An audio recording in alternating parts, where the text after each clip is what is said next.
Okay mga kaibigan, so nakabit na natin yung gulong sa likod. Ayan. So sa harap nakabit na rin natin yung rotor disc. Ayan. So nakabit na natin yung rotor disc, nakabit na natin yung gulong. Ayan. Bago pa naman yung brake pad. So ngayon, lalagay na natin yung filter. Ayan. Sa paglalagay nitong filter mga kaibigan, medyo ingat lang tayo kasi baka maputol itong mga lock. Ayan. Bali tatlong lock nga pala ito mga kaibigan. So isusok nyo lang yan doon, tapos ito may o-ring naman yan, doon yan sa butas nakalagay. Good morning mga kaibigan. Ayan, meron tayong customer ngayon, Toyota Wigo. Ayan. So medyo matagal-tagal na rin daw na hindi na maintenance. Ayan. Check natin lahat. Change oil, ATF, mga brakes. Ayan, check natin mga brakes tsaka mga shocks. Check na natin kung palitan na ba. Okay. So napansin ko kasi sa rotor disc niya, ayan, napakalalim na mga kaibigan. Duda ko manipis na yung brake pad tsaka brake shoe. Ayan. From from Calamba, Laguna mga kaibigan. So tara, samahan nyo kami at maintenance natin si Wigo. Let's go. So ito nga pala mga kaibigan, ito try natin i-adjust tong lock nung kanyang likod. Ayan. Kasi kahit nakasarado daw to, nakailaw yung naka-indicate doon yung yung sa pinto sa dashboard. Ayan. So na-repair na kasi yata to. So ita-try natin dito i-adjust. Ayan. Pagka ganyan, kulang sa hatak papunta doon. Adjust natin papasok. Okay. So yun mga kaibigan, niremedyohan na lang natin itong lock kasi sira na rin kasi ito, nirepair na yata ito. So ang ginawa ko na lang, in-adjust ko dito. Ayan. Yung butas niya, in-adjust ko papasok. Ayan. Para pag dapat natin doon, pumasok siya. Tsaka ito, niremedyohan ko na lang din kasi maluwag na. Hindi na inaabot itong niya. Ayan, Ayan. Okay. So pag nilagay natin yan doon, nasa dulo na siya. Ayan. Kaya hindi na niya aabutin yung doon sa sensor. Kaya ang ginawa ko, tinanggal ko na lang yung sensor dito. Kasi pag hindi nakailaw yung doon yung dashboard, hindi mo malalak yung pinto. Mag-automatic unlock siya. Pag nilak mo unlock, mag-unlock siya. Ayan. So ito kasi wala naman central lock dito. Kaya tinanggal ko na lang siya. Ayan, para magamit na yung central lock. Okay. Ayan. Yan ang remedyo mga kaibigan. Tatanggalin natin yung rotor disc at ipapa-repaste natin. Ayan, papa-resurface natin kasi malalim na Ayan. Ang diskarte dito mga kaibigan, kung matigas, ayan, lagyan nyo ng 6mm na bolt. Ayan, tapos babarilin nyo para umangat siya. Ayan. Yun, di ba, umangat. Yun lang ang diskarte dyan mga kaibigan. Konti-konti lang. Kabilaan. Ayan. Yun. Lumagatik, di ba? Ibig sabihin noon, patanggal na siya. Ayan. Ayan. Yun. Umangat na siya mga kaibigan. Dito kita mo kay ate para madala ng ulat. Ito pang isa. Barilin pa natin isa. Yun. Yan. Okay, yan. Natanggal na natin mga kaibigan.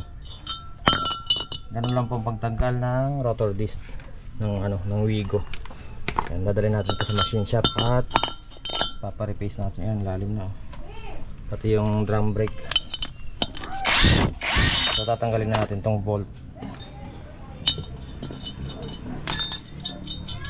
Yan, yung sa kabila natanggal ko na.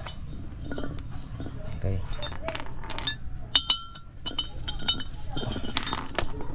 Tigas. Sarili natin.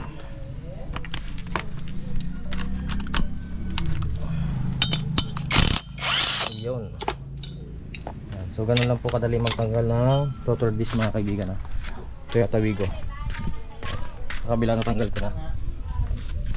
Ito tatanggalin na rin natin. Yan. Ito madali lang naman tanggalin yan. Kasi lang yan, susungkitin mo lang.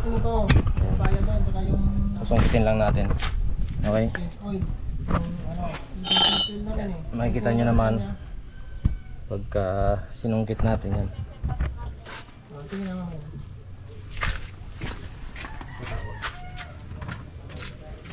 Yan mga kaibigan, ano, susungkitin nyo lang yan sa loob para matanggal.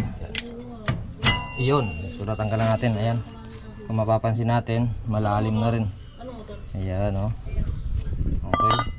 Ayan, so ipapa-machine shop na rin to natin lahat. Para surface natin lahat. Okay. Tapos lilinisan na natin. Ayan. Mga kaibigan, tinanggal na rin natin yung absorber. Ayan. Kasi wala na siya pag sinagad mo siya. Ayan. Wala na. Dapat uusli yan eh. Hindi na siya lumalabas. Ayan. So pagtanggal niyan mga kaibigan, dalawang bolt lang yan. Isang nut dito, tsaka isang bolt dun sa ilalim. Okay. Yung nut dito ay 14 mm. Ayan. Ito yan. Dito nakalagay. Tapos ito namang 17 dito naman. Yan, dyan naman nakalagay. So pagtanggal niyan dapat may jack kayo na pang suporta dito kasi pipitik yung spring niyan. Okay. Ayan, so hahanapan natin to ng pyesa. Tsaka ipapamachine shop na natin yung mga rotor disc nya. So ayun mga kaibigan, magpapalit na rin tayo ng motor oil tsaka transmission oil mga kaibigan, kasi napakaitim na niya. Same na siya dun sa motor oil yung kanyang transmission. Ayan, dapat pag drain natin medyo malinaw pa siya, pero ito napakaitim na kaya i-drain na natin parehas. Tapos tatanggalin natin yung oil pan para malinis natin ano, pati yung filter nito, yung transmission. Ayan. So tatanggalin natin to. Okay mga kaibigan, so magpapalit tayo ngayon ng ATF dito sa Toyota Wigo. Ayan. So tinanggal ko na yung oil pan, tsaka tinanggal ko na rin yung filter. Ayan, para malinisan. Okay. So mabilis lang naman ito mga kaibigan, madali lang naman. Ayan. So ito, pagtatanggalin nyo tong filter mga kaibigan, may dalawang lock yan. Ayan. Ingatan nyo lang kasi baka mabungi. Ayan. Meron siyang lock. Tapos itong o-ring na to, ingatan nyo baka masira kasi dito yan nakakabit. Dito yan nakapasok sa sa butas. Dito yan nakalagay. Yan. So ito, tinanggal ko na rin yung drain plug, yung oil pan, sorry. Yan. 10 mm lang naman ang gamit na ano niya na bolt. Yan, para linisin na natin. Napakadumi na kasi. Ito yung magnet niya, dito napupunta lahat ng dumi. Ayan, napakadumi mga kaibigan. Grabe. Ayan, dito napupunta lahat ng dumi. Ayan. So ugaliin natin magpalit palagi ng ATF, kasi ang ATF ito mga kaibigan napakadumi na. Kulay itim na siya. Ayan. So, mabilis lang naman to. So yun mga kaibigan, ayan, nakabili na tayo ng oil. Ayan, so PDT pa rin gagamitin natin. Ayan. Matagal na akong gumagamit talaga niyan mga kaibigan. Shoutout sa PTT. Baka naman. Ayan, so nagpalit na rin tayo ng shock absorber. Ayan, KYB binili natin mga kaibigan. Kasi yung shock absorber niya ay mahina na bumalik. Ayan. So ito na yung ating pina-replace. Ayan. Mapapansin nyo, pantay na siya. Ayan. Sabi ng nag-machine shop, malaki na raw yung tama dito sa likod. So yun nga, pati ito yung drum brake. Ayan. Apat yan mga kaibigan. So yun, lilinisin natin. Bibili tayo ng gas. Ayan, ito na bugahan ko na ng brake cleaner. Ito ATF, bumili na rin tayo ng ATF. Tapos filter. Ayan. Yung filter natin ay Urig Toyota.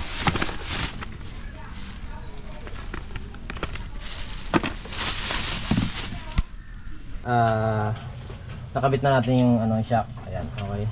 Sa pagkakabit nitong shock mga kaibigan, dapat may katulong ka, kasi itong spring dapat sabay kayo paglagay dun sa kabila, and then i-jack natin mga kaibigan. Ayan.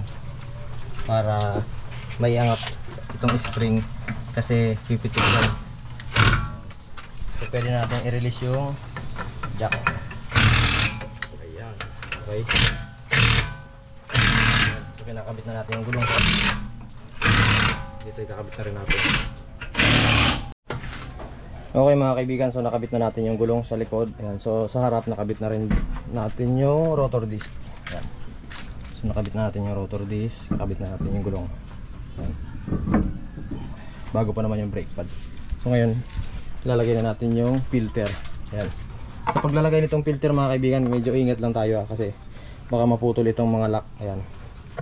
Bali tatlong lock nga pala ito mga kaibigan. So isusok nyo lang yan doon, tapos ito may o-ring naman yan, doon yan sa butas nakalagay. So ito yung magnet na linis natin. Okay. So yun mga kaibigan, nakabit ko na yung filter. Madali lang naman yan ipasok.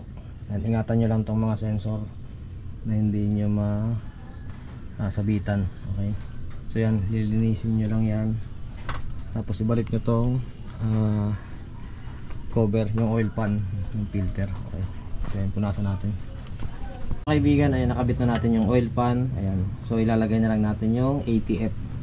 Okay? So tatanggalin muna natin yung filter. Yung fuel filter kasi nag-change oil na rin tayo. Sabay na natin. So yun mga kaibigan, nalagay na natin yung drain plug. So ito na yung filter. Original yung nilagay natin mga kaibigan. So tatanggalin nyo lang pala yung cover dito para mahugot nyo yung oil filter. Ayan. Okay mga kaibigan, so isasarin na natin yung langis. Ayan. Bali 3 litro lang pala ito mga kaibigan. Ayan. 3 cylinder lang kasi itong Wigo. Ayan. So isalin na natin yung PTT na coil. Ayan. So medyo malapot siya para tumahimik yung makina niya mga kaibigan. Okay. Napakaliit lang ng engine ito eh. Kaibigan, nakabit na natin yung lagay na natin yung tatlong oil. So lalagay naman natin ngayon yung ATF. Yan. So dito ang lagayan ng ATF. Yan. May dipstick din siya mga kaibigan. Yan. So gagamit lang tayo ng imbudo kasi medyo malalim siya. Okay. So dapat yung dulo ng imbudo nyo maliit para papasok doon sa pinaka base niya. Ayan, katulad nito medyo malaki, so kailangan natin ng panglagay sa dulo. So ayan mga kaibigan, dinugtungan natin siya ng hose na maliit para kumasya siya doon sa lagayan ng dipstick. Ayan. Yun. Ayan, diba? So pwede na tayo magsalin. So yun mga kaibigan, nilagyan na natin siya ng 2.6. Ayan, 400 ml yung tira, 2.6 mga kaibigan. Ayan.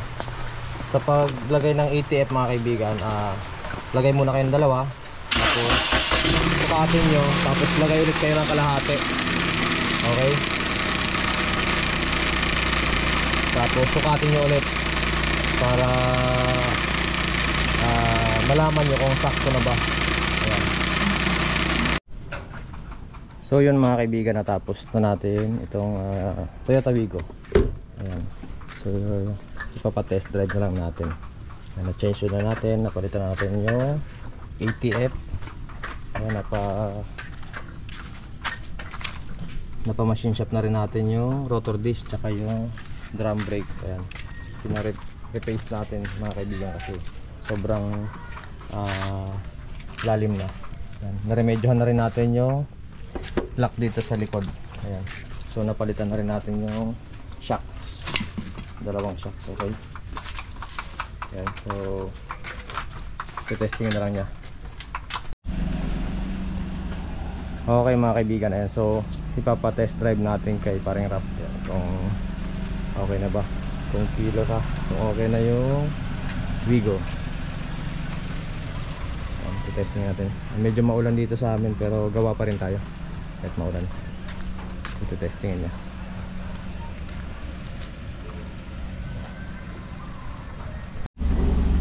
So yun mga kaibigan, okay na, na-test drive na ni paring Rap, okay na, okay na daw.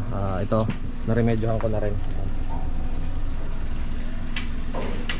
So kahit konting ano mo lang, bagsak mo lang, sarado na siya. Yan. So tahimik na rin yung kanyang engine mga kaibigan. Ayun, parang hindi siya umaandar. Naka-aircon pa yan mga kaibigan ha. Yan. So testingin natin, papatayin natin yung aircon. Yan. Yun. Yan ha. Testing natin. Ayan. Diba? Napakatahimik niya mga kaibigan para hindi umaandar yung makina. Pero umaandar yan. Ayan. Tumahimik na siya. Saka grabe na talaga yung oil niya. Napakaitim na mga kaibigan. Pati yung transmission niya. So yun lamang po. Sharing lang sa ginawa natin ngayon.